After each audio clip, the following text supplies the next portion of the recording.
of council elections, FCT Independent National Electoral Commission displays preliminary voter register, and road users lament incessant flooding and from community laments lack of healthcare. But this is the territory or current affairs program reaching you live from the station. Thank you for Abuja. I am Serafina.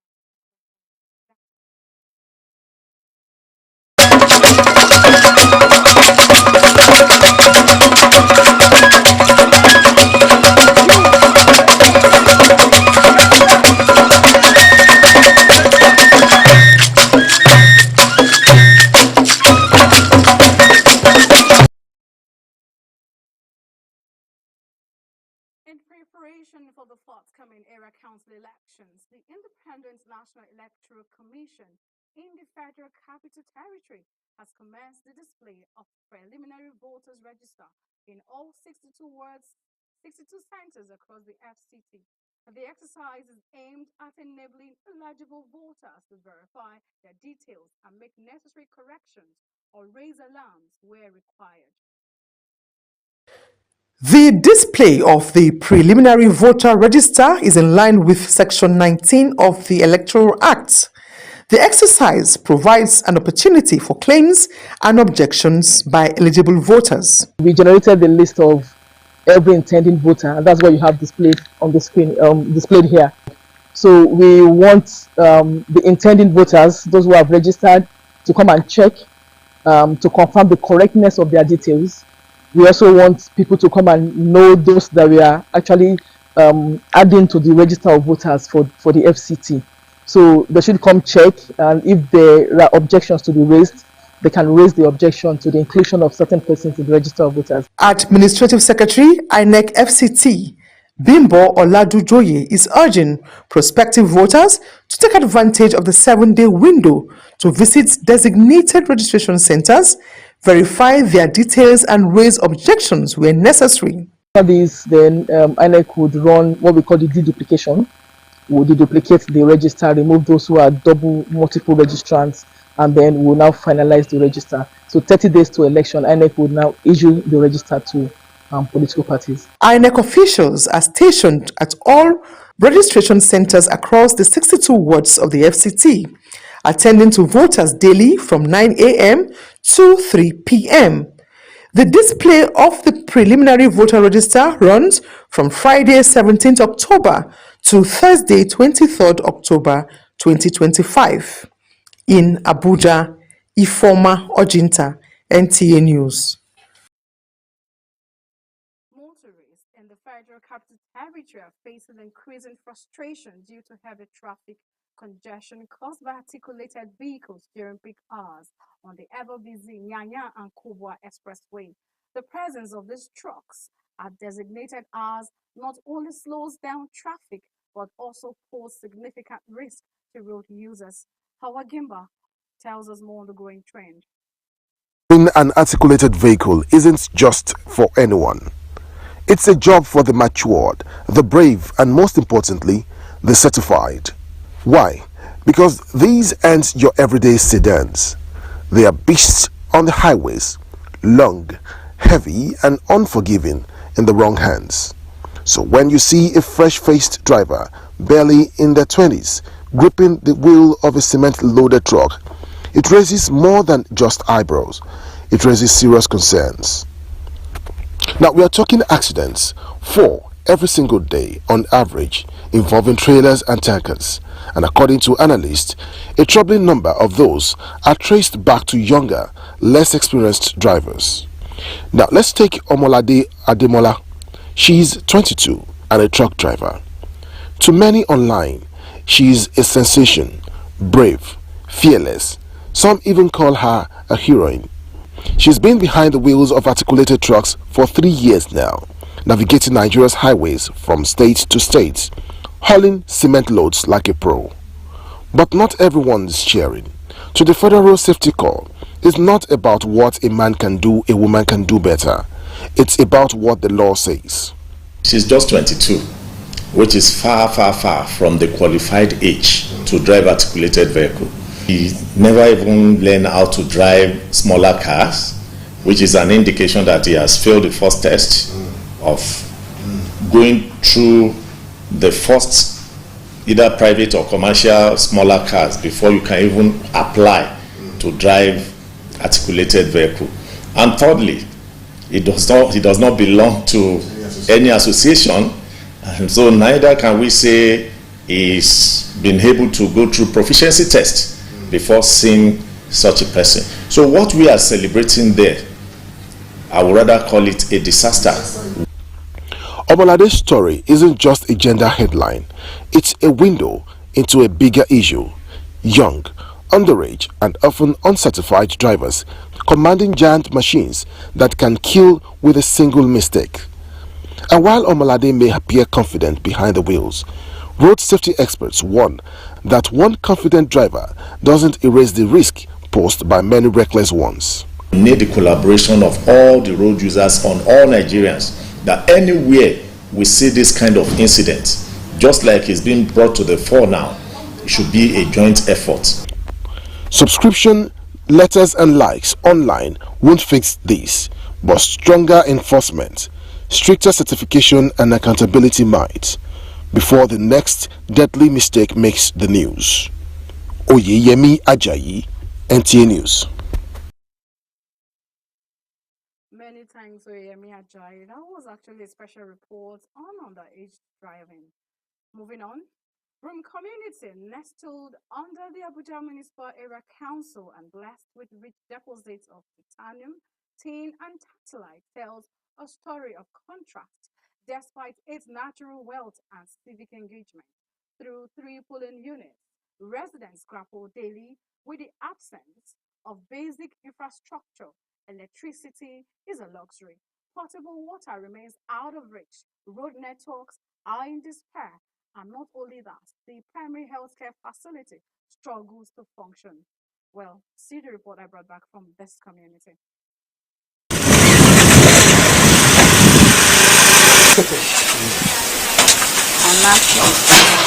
It's a pathetic sight to behold at the health workers' residence in Broom community. While many health professionals have joined the jackpot train, Hanatu is just resuming her shift for the week, one of the few staying behind to serve humanity. Despite meager stipends from the community heads and an uncomfortable workspace, she remains driven by passion for a healthy society. It's really 130.80. A visit to the health post reveals an almost lifeless facility, empty shelves, no drugs, and a structure barely standing. The solar panels once installed to aid vaccine preservation have all been stolen, leaving health workers stranded. As a result, the village head and volunteers now charge patients 200 naira to transport vaccines from a nearby outpost for immunization services at the center. They're therefore calling on the mandate Secretary Health to come to their aid, as virtually they have nothing to work with. I choose to be a volunteer purpose because I hope one day government will answer, or government will employ me to be a staff of AMAC. I study community health. More than 10 people do come every Thursday for the immunization. We give routine immunization to children at birth to 1 year, 3 months. For the village head, Idris Salah, the appeal to the government is clear: swift intervention in health, road, power, and education sectors. He laments that government officials only remember Broom community when seeking elective positions. We community used to give some money there.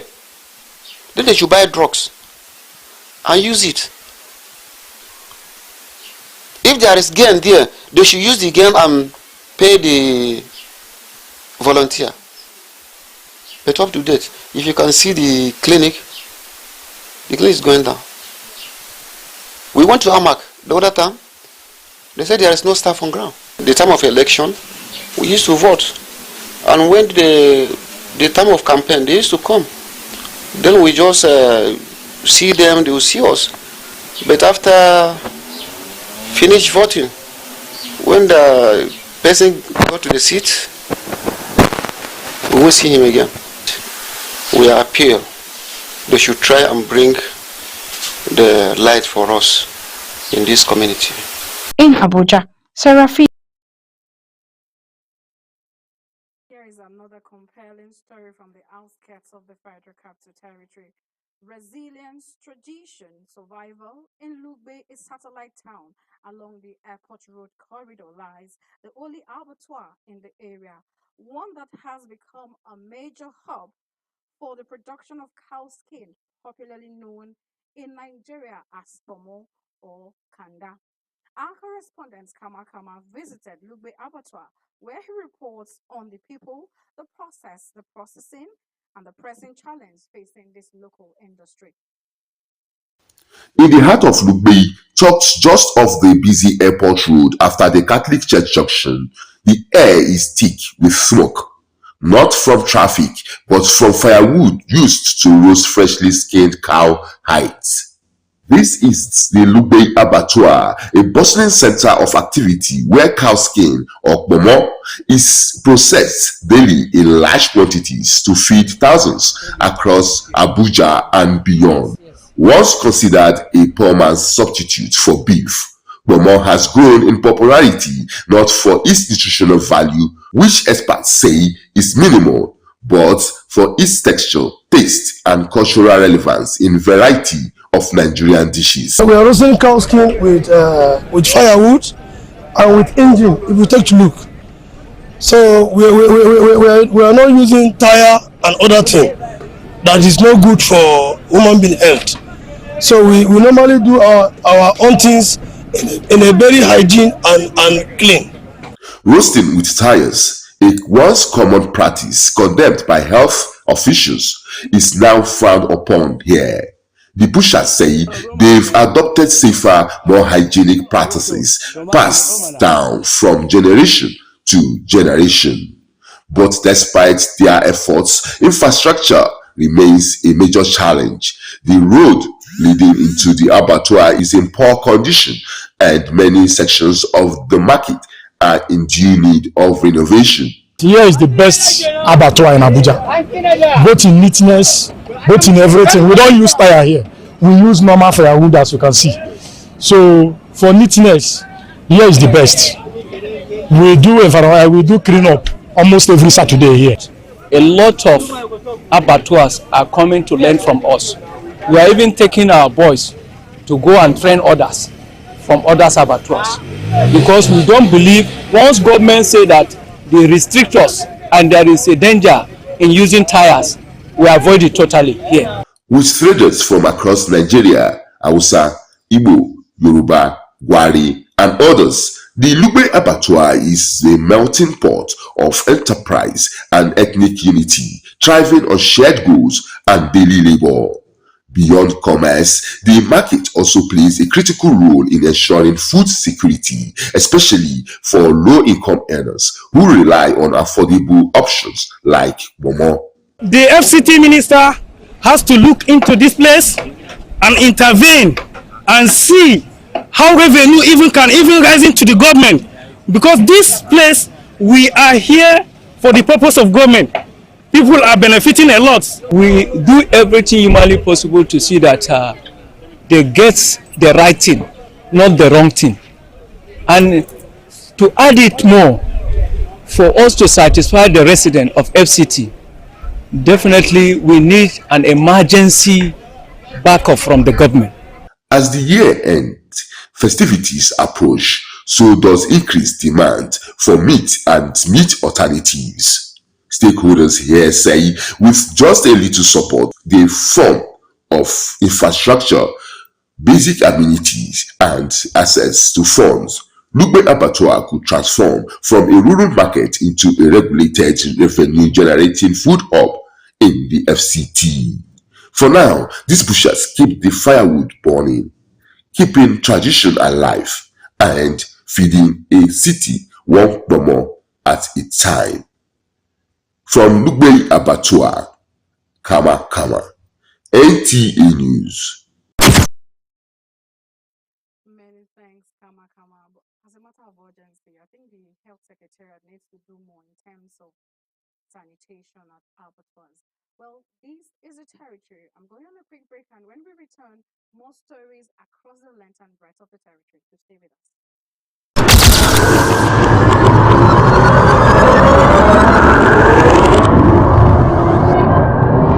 Good evening. Glad to have you join us. Thanks for joining us on Weekly News Wrap. Thank you very much for having me. And it is on that note we welcome you to today's edition of the program. I will celebrate creativity, lasting impressions. There's no book stating that this is the role for men.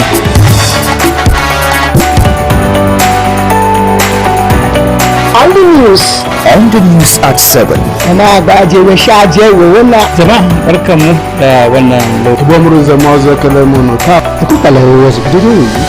YouTube station NTA Channel 5, Abuja. We'll say have a lovely day.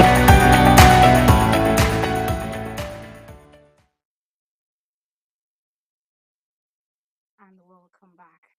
The persistent flooded Maraba and Nyanya Road have continued to pose a challenge to road users over the years. Ngozi Pave in this report takes a look at the discomfort road users experience while plying the road. And carefully, let's see the story. The necessities of life, like social amenities, are among the reasons why people migrate to urban areas. Our local government, densely populated by workers from Abuja due to its proximity to the city center, is expected to have all the good things of life. However, the reverse is the case. The major access road floods whenever there is a heavy downpour, which disrupts free flow of traffic. Disturbed by the situation, residents of Maraba, Adoni-Nyanyan axis are appealing to governments to extend rehabilitation work on the road to this corridor in order to ease the plight of the inhabitants.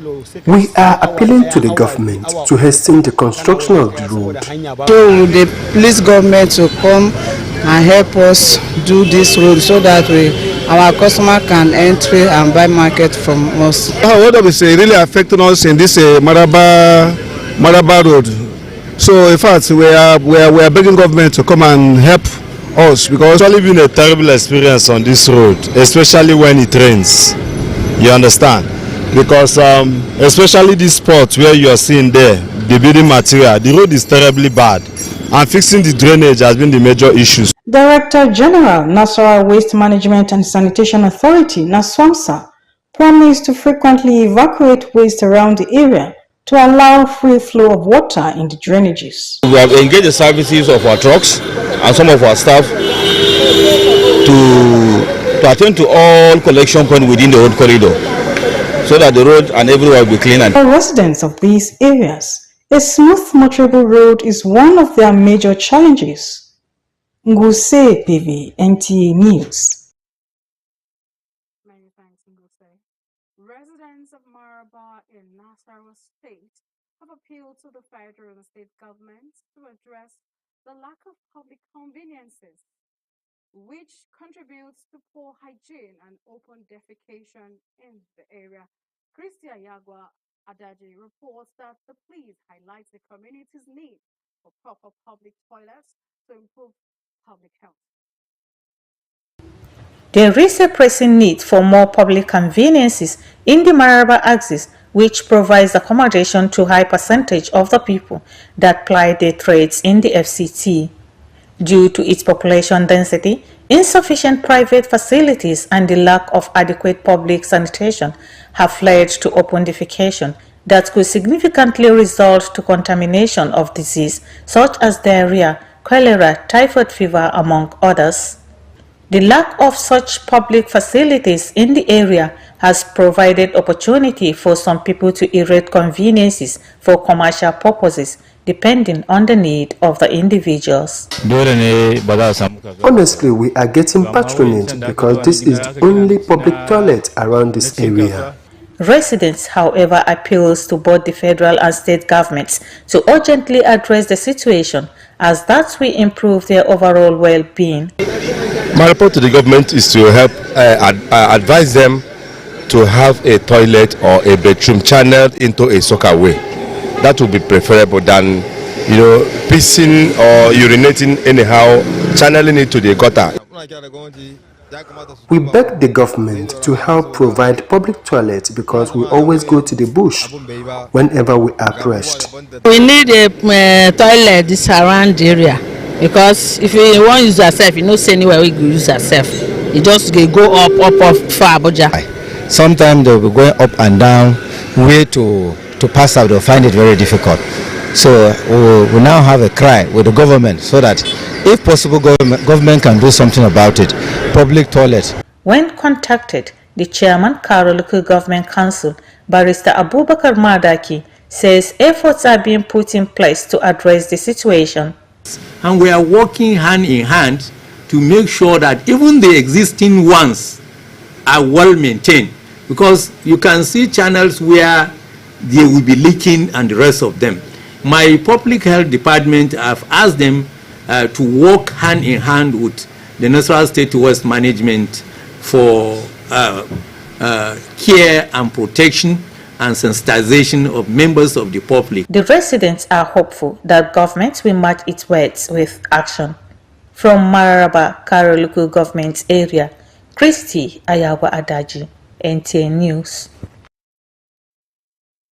Many thanks, Christy Ayagwa. You know, October is actually known as the Pink Month in terms of awareness for breast cancer, going for early screening, and possible early detection. Well, it's not a report on the territory.